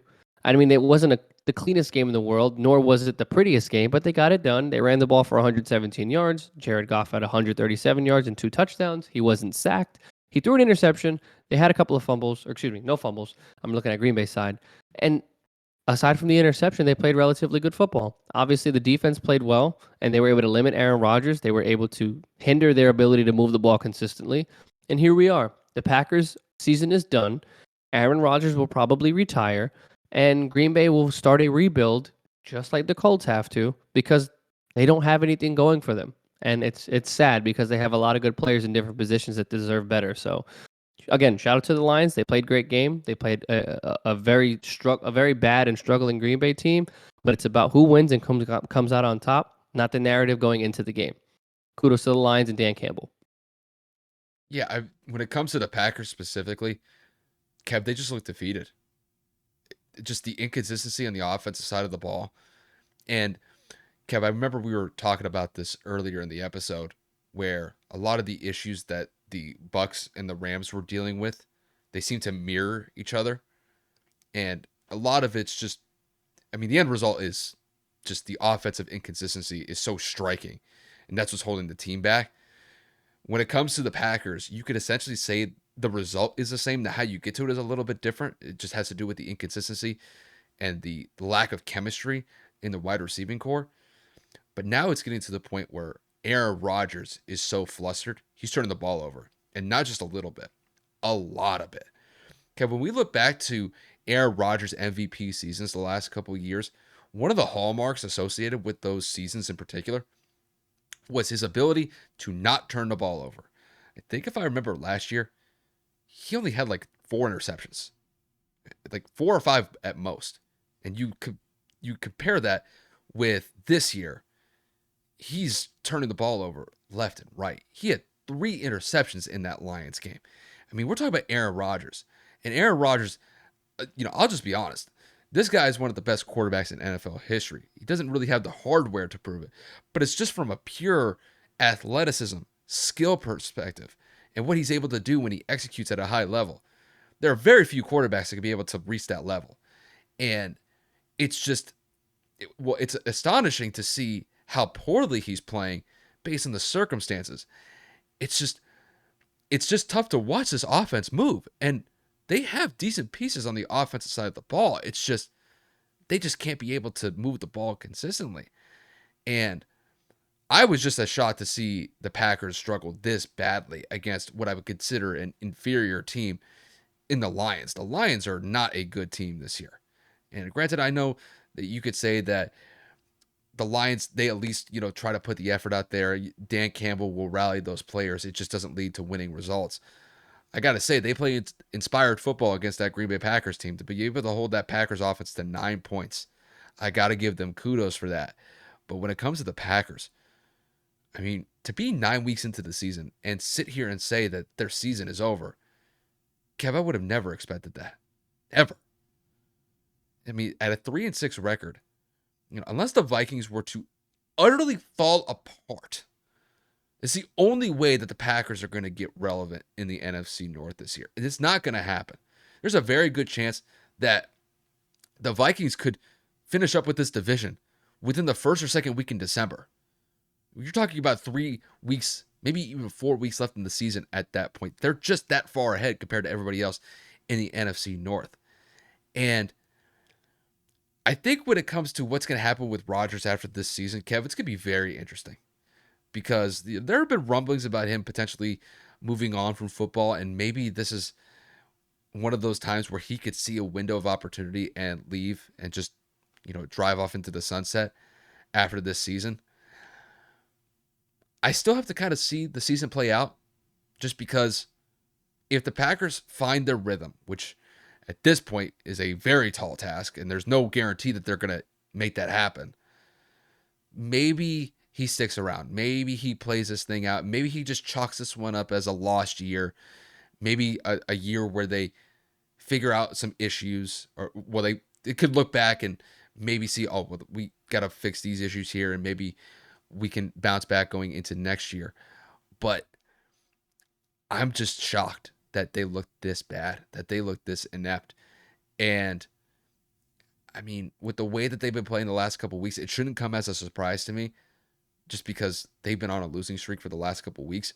But yeah, it's amazing how bad they look. And I can't get over the fact that we're 9 weeks in and their season's over. It's just shocking to see such a great quarterback leading a team that just cannot get it done. And a part of it is on him. He does deserve some criticism here, but I think that there are some issues with that wide receiver core that are just so striking, and I don't think he's going to be able to resolve them this year. So it's unfortunate with the state of the Packers right now, but when you lose to when you lose at Alliance, that really kind of speaks for itself, and I'll just leave it at that. I mean, amazing isn't exactly the word I would use to describe it. I would probably use something completely in the opposite direction. It's kind of disappointing that this is where they are. It's crazy. It's amazing that I can't really fathom how we got here with them. Like, I can. Not in this manner. Not in this manner. To score 9 points against Alliance is... I'm trying to come up with the words to describe how I feel right now. Is disheartening? Is I think it's frustrating? I think it's more like I'm just shocked. Maybe I should say shocking. Maybe not amazing. Maybe I should just say shocked. Yeah. I think that's probably a better adjective to use. Just because I knew that they were going to struggle a little bit, but for it to be this consistent, that's what's really kind of getting me. Like, bro, they've lost 5 straight games? Yeah. I didn't think that they had that in them, first of all. I mean, if they drop a game or two, they have like a 2-game losing streak, fine, those types of losing streaks happen, but 5? I did not see that coming. I thought they would have been able to bounce back at some point and get a dub in their win column. But man, I'm just shocked. Like, I'm just shocked to see the inconsistency from this team.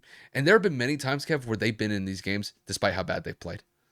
Agreed. So a lot of these games, and a lot of the games that they won were nail biters. Outside of the Chicago victory, which they won by 17, the Bucs game was by 2, the Patriots game was by 3. Like, this is ridiculous. Like, there is no other word to use. This is absolutely ludicrous. This is flabbergasting. I mean, there's a bunch of synonyms that you could use to say that this should not be happening, especially to the back-to-back MVP.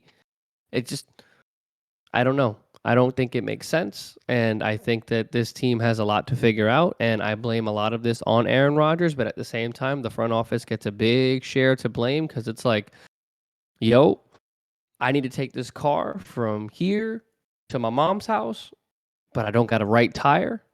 I need a tire to get from point A to B because I only got 3 tires, but you keep putting a donut. Or you don't replace the flat tire and you're driving on a flat. It's the equivalent. It's the same thing. You need all 4 tires, which is going to be your phases in football. Quarterback play, your offense needs to be healthy and balanced. Good defense. You know what I'm saying? There's special teams. There's 100 different things you can put as to a reason why a football team needs to be good. And the Packers weren't able to do that. And I find that to be disheartening and just ridiculously almost like Now I'm struggling to figure out a word.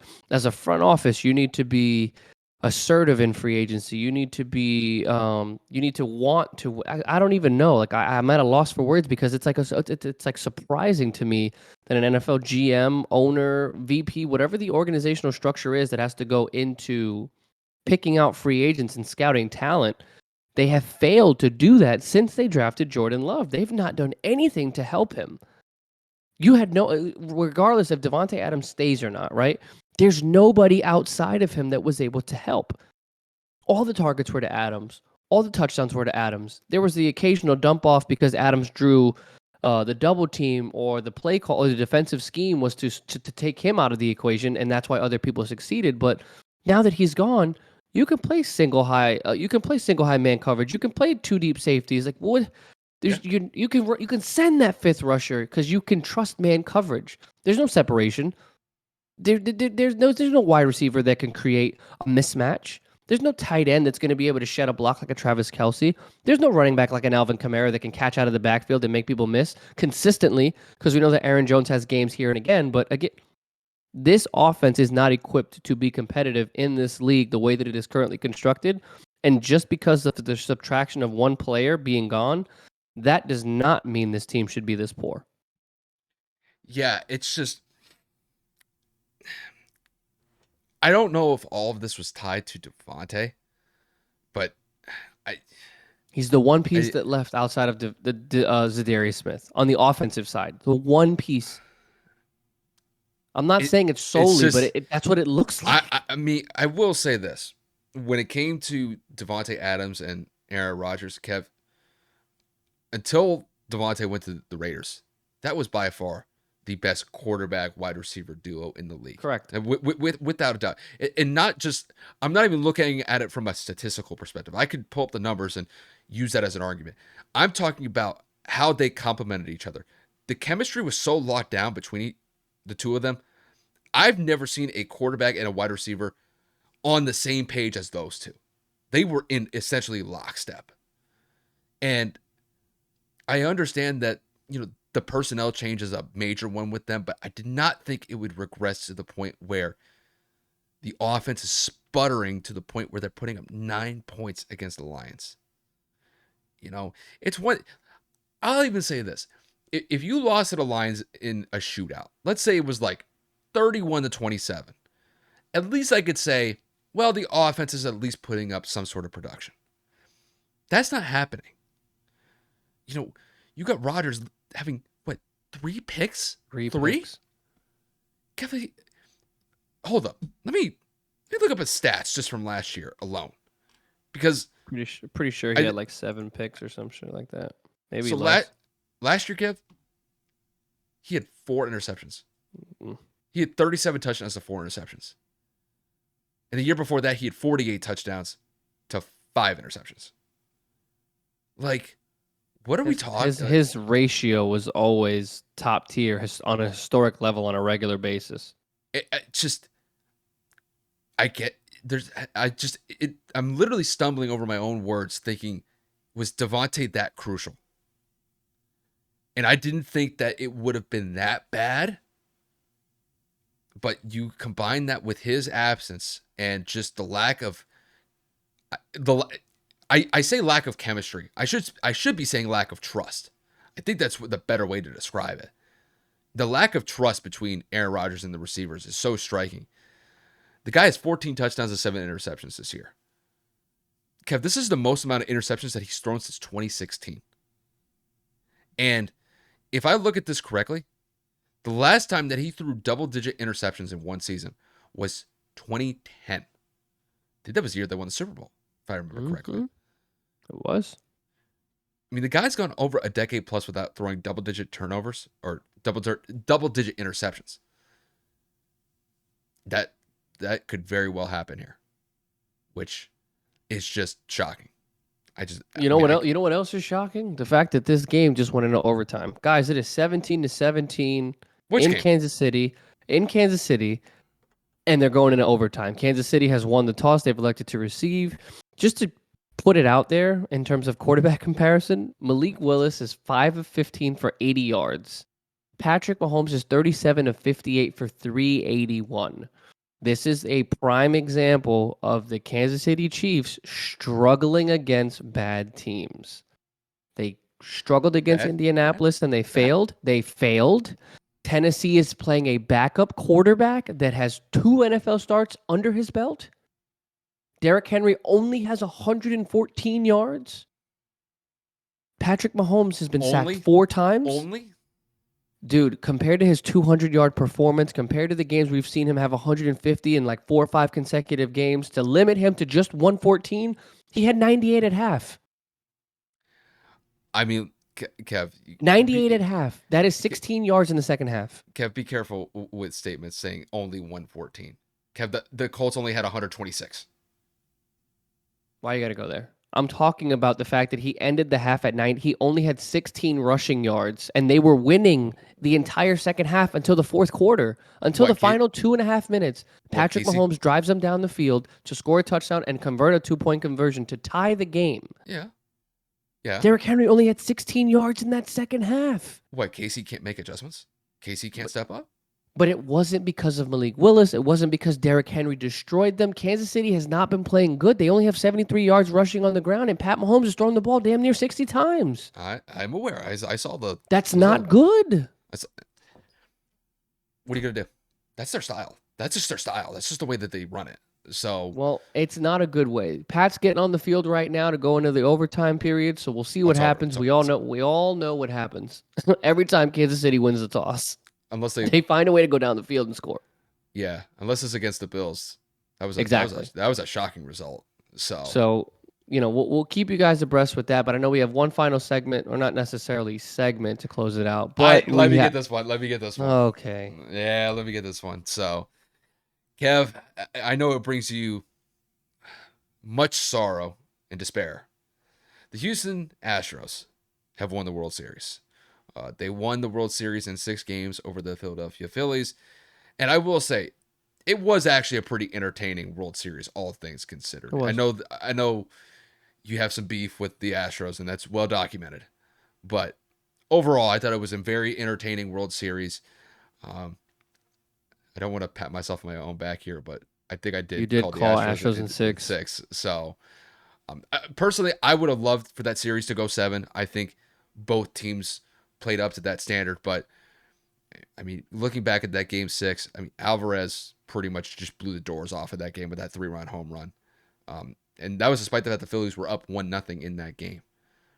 So, I guess the Astros just found a way to dig deep, finds a little bit of resilience, and, have a comeback victory in game 6 over the Phillies. And Kev, overall, just give me your thoughts about, first of all, the Astros winning the World Series. And also, I know you kind of have become kind of like a pseudo Philly sports fan over the last couple years, and I know you were kind of rocking with the Phillies on this one. Most of the world was. Just give me your thoughts about the Astros winning the World Series and really just the remarkable postseason run that the Phillies had, despite falling a little bit short. I will give my kudos. I'm not a salty fan. I have no animosity towards a team that won. They won fair and square. The Astros are World Series champions. So again, congratulations before someone, narrates me or lists me as somebody who can't accept when their team loses. And at the end of the day, the Yankees were not in the World Series. The Phillies played a good series, and the Astros were the better team. It happens. I think that the Phillies making the run that they did shows that you can never count anybody out in sports. You can never assume that someone's going to lose based upon regular season record. It is always what I always say, to be the hottest team in the postseason or the hottest team going into the postseason will always have the greatest chance to make a run because you get hot at just the right time, and that's how you win. So, I mean, kudos to the Phillies for putting it out there. Their pitching staff, in terms of their starting pitchers like Nola, were not able to get it going. Syndergaard wasn't able to really get a consistent rhythm. Zach Wheeler gets pulled in Game 6 when he only had 3 hits allowed in 6 innings. They make a change. Alvarez hits the shot. The tires are immediately deflated in the moving vehicle that the Phillies had in terms of holding the lead that they did in Game 6. And that's all she wrote. I think that the Phillies lost all confidence after the no-hitter that the Astros threw in Game 3. In Game 4. Obviously, we know what happened in Game 5, where the Phillies were trying to come back from a 3-1 deficit. They knock it to 2. They were down 3-1. 3-1. They make it 3-2, and then the Astros were able to hold on as long as they did, and here we are. You take the series back to Houston, and this is what happens. I predicted Phillies in 6, even though I knew that Houston was a better team. Or excuse me, I predicted Phillies in 7, but I knew Houston was a better team.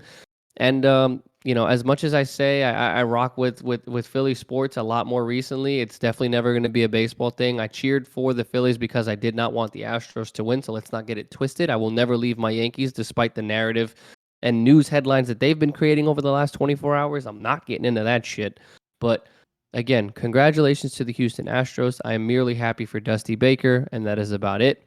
The rest of the Astros, I am still going to hold accountable for what happened in 2017, but that's about as far as it goes. So at the end of the day, they won, and that's all I can say about it. So congratulations. You were salty. No, they won. What am I supposed to do? Throw a tantrum? They won. You still hold a lot of animosity towards that team. Because they cheated. Did they not cheat? Did they not get caught cheating? If you ain't cheating, you ain't trying. Stop. I'm just playing. Exactly. So it make no damn difference. I will hold 2017 accountable because everybody that is a sports fan in the United States of America knows that title should have been vacated. If you're going to take a Heisman Trophy away from a collegiate player, you can take away a championship of an organization that everybody in the organization knew they were cheating. And it was well documented and proven in video evidence, confessions, players that played on that team that ended up feeling guilty and coming out in the media, whether anonymously or publicly. This team, or should I say that team, is probably one of the biggest disgraces in sports. That title should have never counted. But with this team, do you hold that same different team? No, energy? Different team. Okay. Different team. They won this year fair and square despite all the posts and the rumors of potential cheating allegations with maybe oil or foreign substances, pine tar, whatever have you. It doesn't make a difference. They won. People use pine tar. I mean, Garrett Cole used pine tar multiple times. People to document it. There was a reason why his breaking ball was so crazy while in Houston and while in New York. I'm not going to sit here and pretend like pitchers don't do that. So the Astros won. I said it 1,000 times. I'm almost ready to throw up because I've said it so many times. I acknowledge it, and I'm not jealous. They won, and that's it. That's all I'm going to talk about it anymore. Fair enough. I mean, there's not really much left for me to say. I really thought the Astros, to be quite honest with you, Gav, I thought that they were kind of pushed to their limit kind of earlier in that series. And Agreed. Philly really kind of gave them a legitimate run because, what was it, Game 3? The Astros got smacked in Game 3. They lost that game 7-0. But I think to me, it was just the resilience factor for the Astros. To be able to come back from that 7-0 smackdown in Game 3, and not only to come back, to throw a combined no-hitter in Game 4. I mean, you want to talk about turning the page and forgetting about the past really quickly. They were able to do that extremely quickly. So I got to give them credit for that, Kev. I know your eyes just blew up. What happened? The Chiefs are going for it on 4th down. They're in the red zone. They're within the 15-yard line, and Andy Reid is elected to go for it on 4th and 1 instead of kicking the field goal. What's it down to? 4th and 1? Yeah, they called the timeout. Bieniemy is looking to make some adjustments in whatever they called, but the Chiefs are being aggressive and they're going for it. Pat looked off the quarter before and this overtime. He missed a couple of open targets and some receivers had to come back to the ball to make some good catches. So, what yard line are they on? They're within the 20, so I'm trying to see where they line up because the camera always pans out. So give me just a second to tell you. Because Pat is walking to the line of scrimmage. I got Gamecast on. I put it on. I'm not going to tell you yet. I'll let you figure it out for yourself. Dude, can we I hate the fact that the camera's got to pan out to both coaches. They got to pan out to the sideline. They got to pan out to the audience. They got to pan out to the ref. They got to pan out to Pat's face. They're on the 12. No, 13. Okay. Well, they're probably... Is that the stream that you're watching? Yeah. It's a little behind. Yeah, it is. They got the first down with Juju. Juju's actually been kind of a nice little fill-in spot for me for fantasy. You got him in fantasy? I've had him in fantasy. I was very disappointed with him for the first 6 weeks. But the last 3 weeks that I've had him on my roster, he's actually been pretty consistent. He's putting up somewhere in between usually 15 to 20 points in the last couple of weeks. I think in some cases he put up 24 or 25 against the 49ers. Hey, So shout out to Call of Duty for bringing the offense together. They admitted that Travis Kelsey, Juju Smith-Schuster, MVS, Pat, and Pat Mahomes played on the bye week. They played Call of Duty together. that's always good. That's See, dope. That's team building right there. It's a it- bye it- week too. It's not like it- Kyler Murray playing on double XP weekend and losing. yeah, they don't have the same chemistry out in Arizona compared to KC, so kind of worked against them in that regard. But Oh yeah, in fantasy, bro, I got killed this week. yeah, me too. Let's not I talk about it. We both played against Joe Mixon this week, so it wasn't a yeah, good week. he had 55 points. He had 5 touchdowns. What am I supposed to do about that? Like, there's nothing I can 150, do. 155 yards rushing and 5 touchdowns. And for those of you that don't play fantasy football, obviously a touchdown is worth 6 points, and then obviously rushing yards are 1 point per 10 yards. So 15 points for 153, and then obviously 6 times that's 30. So there you go, right there. And he had a couple of receptions and some catches too. So I was hurt. I was hurt seeing like how like and it was quick too. He got him like within like the first. I think he got most of the touchdowns in the first half. yeah, I think he had 4.5. 4 touchdowns at half is crazy, bro. It's just ridiculous. I mean, Alvin Kamara had that the week before, right? Didn't he have 5 touchdowns? So I mean, I don't know it if he seems had like five. a running back. I think he had 3. He might have had 4. Yeah. I know he popped off though. He didn't pop off like Mixon did. In Yeah. fantasy. I think you're right. I think it was 4. He had 3 receiving and then 1 rushing, if I'm not mistaken. I could be wrong. I know it was definitely 3 receiving though. I think. I mean, I could look it up real quick. I mean, it doesn't really matter. 3rd and 10 at the 10. Pat is scrambling. Throws it in the dirt. 4th and 10. They're gonna kick the field goal probably. Yeah. So Yeah, they the played offensive line looks absolutely atrocious today in Kansas City. Like Pat's been running the entire overtime as well as the end of the fourth quarter. He has had no time to throw. Rushed into a lot of decisions, almost threw an interception. With Travis Kelsey had to come back to the ball. They been triple ugly. team Travis It's been ugly. in the end zone. It's been Travis ugly, I ran guess. that infamous zig route where you like come across, fake the slant, and cut back inside, and like Yep. he had a safety underneath, a corner underneath, a corner trailing for the tip, and then the safety over the top. He was literally getting chased by 3 people. And you know the crazy thing is that Casey, despite how bad they played, are probably going to win this game. Well, We'll I see mean, we'll see what thankfully happens with. Butker made that field goal because he missed an extra point and he missed a field goal today. Don't remind me. I have him in fantasy. Oh yeah, I had to let him go because he was hurt too many weeks. Yeah. So All right, let's see what the rookie can do. Malik Willis is getting the ball back. I mean, guys, obviously, we're not going to sit here and drag out a recording because of a game. So at the end of this, you will obviously know, of course, who won because you'll be seeing this tomorrow morning. yeah, But that concludes it for everything. It was a great action-packed weekend in the NFL. Definitely an action-packed weekend for sports as a whole.